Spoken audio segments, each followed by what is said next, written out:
नमस्कार साथियों, स्वागत करता हूं आप सभी का आज के इस खास वीडियो में। और यह जो सेशन है वो ज्ञान वापी मस्जिद के ऊपर होने वाला है। फिलहाल कई दिनों से यह जो टॉपिक है काफ़ी कंट्रोवर्सी में रहा है, तो मैंने सोचा कि आइए हम थोड़ा इसके इतिहास और वर्तमान को लेकर के थोड़ा एक वीडियो के संदर्भ में आप लोगों के साथ साझा करें और बताएं कि किस तरीके से ये जो ज्ञान वापी मस्जिद है आखिर क्यों इतने विवादों का कारण बनता जा रहा है दिन प्रतिदिन। तो सबसे पहले मैं आपको बता दूं कि यह जो ज्ञान वापी मस्जिद है 11वीं सदी से ही यह जो कंट्रोवर्सी में आते रहा है। मतलब ये फ़िलहाल अभी हम लोग जान रहे हैं इसके बारे में अभी, क्योंकि हमारे ज़माने में ये अभी कंट्रोवर्सी में आया है। और पिछले अगर इन प्रकार के कंट्रोवर्सीज़ को देखा जाए तो इसके पहले बाबरी मस्जिद का यही हाल था और फिलहाल ज्ञान वापी मस्जिद भी इसी का परिणाम बनता जा रहा है। तो सबसे पहले मैं आपको बताना चाहता हूँ कि जो ज्ञान वापी मस्जिद है यह बनारस उत्तर प्रदेश में स्थित है और इसका निर्माण जो है यह एक पुराने शिव मंदिर की जगह पर किया गया था। आइए और जानते हैं कि कैसे यह शिव मंदिर से एक मस्जिद में तब्दील हो गया। और इस क्रम में ये जो घटना हुआ शिव मंदिर से मस्जिद में तब्दील होने का, यह 1669 ईस्वी में औरंगजेब के द्वारा किया गया। जैसा कि औरंगजेब ने बहुत सारे मंदिरों को तोड़वाने का काम किया और साथ ही साथ अगर हम बात करें उसके जैसे हम कह सकते हैं या उसके धार्मिक कारण हो या फिर राजनीतिक कारण हो, इन कारणों से भी हो सकता है। तो बहुत सारी जानकारियां हैं इसके क्रम में जो कि ज्ञान वापी मस्जिद से संबंध रखती हैं, उसको हम यहाँ पर जानने का प्रयास करेंगे। तो सबसे पहले मैं आपको थोड़ा सा यहाँ पर एक चीज़ क्लियर कर देना चाहता हूँ कि इसके संदर्भ में एक विश्वेश्वर मंदिर का विध्वंस भी आता है, जो कि साइट के मूल रूप से एक विश्वेश्वर मंदिर था सबसे पहले वहां पर, जिसे टोडरमल द्वारा नारायण भट्ट के साथ स्थापित किया गया था, जो बनारस के प्रसिद्ध ब्राह्मण परिवार से बिलोंग करते थे और उसके मुखिया भी थे। ठीक है। और कभी बहुत सारी जानकारियां हैं और साथ ही साथ 1669 के आसपास जो औरंगजेब है इस मंदिर को गिराने का आदेश दिया और इसके स्थान पर ज्ञान वापी मस्जिद का निर्माण करना वो शुरू कर दिया।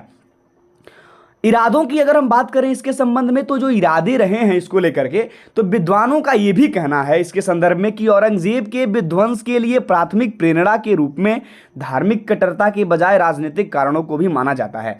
चलिए आगे बहुत सारी जानकारियां हैं, हम इसको आगे लिए चलते हैं। फिलहाल काफ़ी यह कंट्रोवर्सी सभी न्यूज़ में छाया हुआ है। अगर हम बात करें ज्ञान वापी मस्जिद case, controversial history timeline long drawn legal battle reader, यहाँ पर आइए हम नीचे जानते हैं। ये तो जी न्यूज़ का थोड़ा सा ये न्यूज़ का आगे का थंबनेल था, तो मैंने उसको क्रॉप करके यहाँ पर लगाया है ताकि थोड़ा सा ये आप लोगों को ऐसा लगे कि हाँ देखिए यहाँ पर बात कहा गया है कि ज्ञान वापी मस्जिद का जो मामला है, ज्ञान वापी मस्जिद case, the current controversy is not a first. यह सबसे पहली बार भी नहीं हुआ है। इसको लेकर के बहुत सारा विवाद और देखने को मिले हैं, जैसे मस्जिद को लेकर के ये जो 1194 से बहस का केंद्र, जैसा कि मैंने आपको वीडियो शुरू करते वक्त ही बताया था कि 11वीं सदी से ही यह कंट्रोवर्सी रहा है। इसके साथ कंट्रोवर्सीज बहुत सारी देखने को मिली है। तो यह जो ज्ञान वापी मस्जिद है ये जो हमेशा से बहस का केंद्र रही है। यहाँ ज्ञान वापी मस्जिद और उसके इतिहास के बारे में बहुत सारे नीचे रोचक तथ्य जो नीचे दिए गए हैं, हम उसको आगे जानने का प्रयास करेंगे और साथ ही साथ हम इसके विकिपीडिया से बहुत सारी जानकारी को इकट्ठा करके आप लोगों के सामने रखने का प्रयास करेंगे। कैसा लगता है प्रयास में आप लोग कमेंट करके ज़रूर बताएंगे। चलिए हम आगे बढ़ते हैं। इसके संदर्भ में यह भी कहा जाता है कि after the Babri mosque the conversation around the Varanasi famous Gyan Vapi Masjid have turned into the controversies after a petitioner अलीग्ड।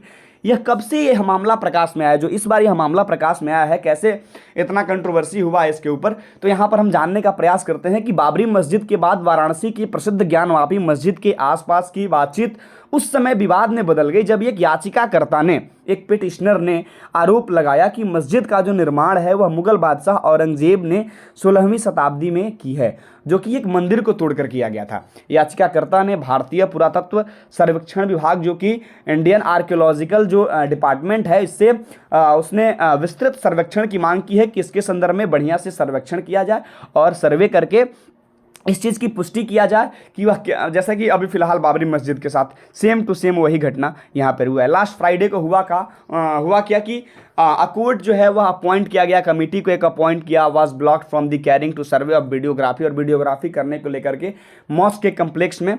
आइए जानते हैं इसको हम थोड़ा और डिटेल तरीके से कि पिछले शुक्रवार को अदालत द्वारा नियुक्त किए गए एक समिति को मस्जिद परिसर का सर्वेक्षण और वीडियोग्राफी करने से रोक लगा दिया गया था, जो कि मस्जिद प्रशासन और मुस्लिम पुरुषों के एक समूह ने टीम को अंदर जाने से रोक दिया और विरोध प्रदर्शन किया गया। ऐसा मुस्लिम पुरुषों के एक समूह के द्वारा किया गया कि जो टीम गठित की गई थी उसको वहाँ पर वीडियोग्राफी वगैरह करने से वहाँ पर रोक दिया गया था। इससे पहले भी हुआ था एक वाकया कि वाराणसी की अदालत ने दिल्ली की 5 महिलाओं द्वारा हिंदू देवी देवताओं की दैनिक पूजा करने की अनुमति मांगने वाली याचिका पर वीडियोग्राफिक सर्वेक्षण का आदेश दिया था, जिनकी मूर्तियां ज्ञानवापी मस्जिद की बाहरी दीवार पर स्थित है। साइट वर्तमान में वर्ष में एक बार प्रार्थना के लिए खोली जाती है। आइए हम इसको लेकर के हिंदू दावे और मुस्लिम दावे को लेकर भी यहाँ पर बात करने का प्रयास करेंगे। सबसे पहले अगर हम बात करें हिंदू दावा को लेकर, तो एक माधवी देसाई जो कि मस्जिद के इतिहास की हाल के वृत्तांतों को बार बार विनाश एवं मूल मंदिर के पुनर्निर्माण के इर्द गिर्द केंद्रित करने के लिए नोट करती रहती हैं, हमेशा लिखती रहती हैं, जो कि वर्तमान काशी विश्वनाथ मंदिर में आने वाले तीर्थयात्रियों को लिंगम की कालातीता के बारे में सूचित किया जाता है। और वही मुस्लिम दावा की बात करें तो मुस्लिम दावा जो है इस संबंध में यह अपना पक्ष रखता है कि शहर के अधिकांश जो मुसलमान और हिंदू के साथ औपनिवेशिक वृत्तांतों का जो निर्मित जो आख्यान है उसको यह लोग अस्वीकार करते हैं और इसके बजाय अलग अलग सिद्धांतों को सामने रखा गया है, जिसमें कि मूल इमारत कभी मंदिर नहीं थी बल्कि दीन इलाही विश्वास की एक संरचना थी, जिसे औरंगजेब की अकबर की विधर्मी विचारधारा के प्रति शत्रुता के परिणाम स्वरूप नष्ट कर दिया गया था। ठीक है, और मूल इमारत वास्तव में एक मंदिर थी, लेकिन ज्ञानचंद एक हिंदू इसके द्वारा नष्ट कर दी गई थी, जिसके परिणाम स्वरूप पुजारी ने अपनी एक महिला रिश्तेदार को लूट लिया और उसका उल्लंघन किया। मंदिर को औरंगजेब ने नष्ट कर दिया क्योंकि यह राजनीतिक विद्रोह के केंद्र के रूप में कार्य करता था। सब जिनमें इससे पहलू का अभिसरण होता है, यह जो औरंगजेब ने धार्मिक कारणों को धार्मिक कारणों से मन देखिए हुआ, उस टाइम जो औरंगजेब था वहां पर कंडीशन ऐसे क्रिएट हो जाते हैं कि कुछ जो फैसले होते हैं वह धार्मिक कारण से लिए जाते हैं और कुछ फैसले राजनीतिक कारण से लिए जाते हैं। तो इसके संदर्भ में ये चीज़ें हैं। आइए अभी फिलहाल क्या हुआ इसके संदर्भ में, वाराणसी के जो डीएम हैं कौशल राज शर्मा, उन्होंने क्या कहा है इसको लेकर के, क्योंकि हम यहाँ पर इतिहास और वर्तमान की चीज़ों को लेकर के चलते हैं कि इतिहास में किस प्रकार से कैसे कंट्रोवर्सी में रहा और वर्तमान में किस प्रकार से यह कैसे कंट्रोवर्सी में है, कैसे यह मामले में है। आइए जानते हैं। वाराणसी के जिलाधिकारी का ऐलान है या फिर उन्होंने ऐलान किया है कि ज्ञानवापी मस्जिद का सर्वे कल से शुरू होगा।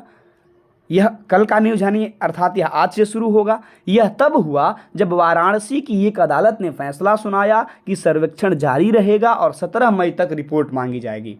ठीक है, और वाराणसी के जिला मजिस्ट्रेट डीएम जो कौशल राज शर्मा है, उन्होंने यह भी कहा है कि सर्वेक्षण आयोग की कार्यवाही कल से शुरू होगी। सभी पक्षों के लोगों के साथ बैठक की गई और शांति बनाए रखने की अपील की गई। डीएम ने सभी को शांति व्यवस्था करने के लिए लॉ एंड ऑर्डर को फुलफिल करने की यहाँ पर बात कही। यहाँ पर हम विकिपीडिया का एक स्क्रीनशॉट लगाने का प्रयास किए हैं। यहाँ पर जो विकिपीडिया है वह यह कहने का प्रयास कर रहा है कि Gyanvapi mosque is located in Banaras, Uttar Pradesh, India, constructed by the side of the older Shiva temple which had been demolished by the Aurangzeb. ठीक है, ये देखिए यहाँ पर यही वो मस्जिद है ज्ञानवापी मस्जिद, जो कि स्केच किया गया है विभुएश्वर के द्वारा, जो कि एक जाने माने चित्रकार हुआ करते थे। आइए एक थोड़ा सा एक और यहाँ पर कारण है जो कि काफ़ी अपने आप में लोकप्रिय है, इसको पढ़ने का प्रयास करते हैं और समझने का प्रयास करते हैं कि यह क्या कहने का प्रयास कर रहा है।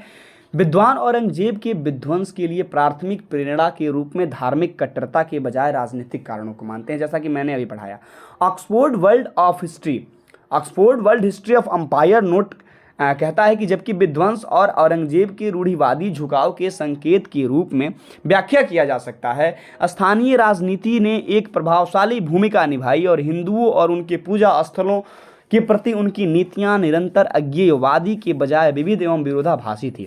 माधुरी देसाई, बनारस पर अपनी महान रचना, उनका यह मानना है कि औरंगजेब की जटिल एवं अक्सर विरोधाभासी नीतियों का धार्मिक कट्टरता की अभिव्यक्ति के बजाय उनकी व्यक्तिगत मजबूरियों एवं राजनीतिक एजेंडे के आलोक में अधिक सटीक रूप से विश्लेषण किया जा सकता है।